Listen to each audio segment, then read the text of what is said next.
Sego Sewa Guego. I'm just going to answer your questions. I'm going to try to go paragraph by paragraph. So the first question, or I guess just a comment more or less, not a question. You had talked about in the Indian control of Indian education how they use pronouns we and us, implying all the nations being inclusive. I agree that it's great that everyone was on the same page, so to speak, but it should be known that each indigenous nation has their own ways of being and knowing. While our stories are similar, there are indeed differences between each individual nation. So, for example, Haudenosaunee people live in longhouses, not teepees. And at present, traditional ceremonies are held in longhouses, not teepees and such. And even Haudenosaunee people, within the Haudenosaunee people, there's 6 different nations: Mohawk, Cayuga, Oneida, Onondaga, Tuscarora, and Seneca. And that means there's 6 different languages. So yes, while we're all the same, sort of, there's subtle differences and some major differences between us too. Skipping down to your third paragraph, you talked about we called for Indian control schools. Indian Affairs soon changed the terminology to band operated schools. That word, band operated, that is a whole other can of worms, a huge can of worms.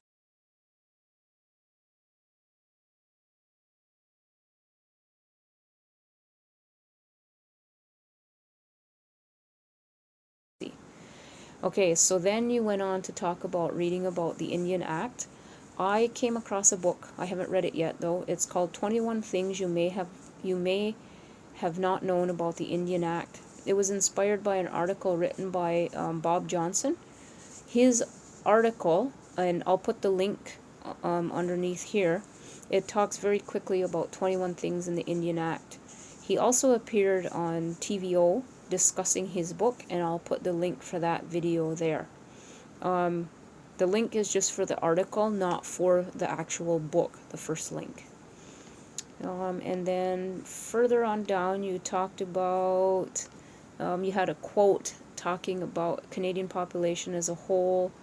You were comparing First Nations people living on reserves to Canadian people, and the estimated time to close the gap has increased from the education gap from 27 to 28 years. You asked, oh, you said that was 8 years ago. Has there been any change? I'm going to say, yeah, there has been a change. Probably to the amount of time to close that gap is probably well into the 30-year mark now. I don't really know. I'm just trying to make light of the situation, which is probably not good either, but we like to laugh a lot. But if I really think about it and think hard about this module, I get really mad. Not even upset. This module was really, really hard for me to participate in. I think it's stemming from the fact that my son is going to be 4 in a couple months, and he's going to be going into this school system that we're talking about, and it scares me. And it makes me really mad because I want him to be successful. But at the same time, I also want him to learn about who he is and where he comes from. So to sum it all up, I don't know how to answer all of your questions, but I think we all can agree that something has to be done.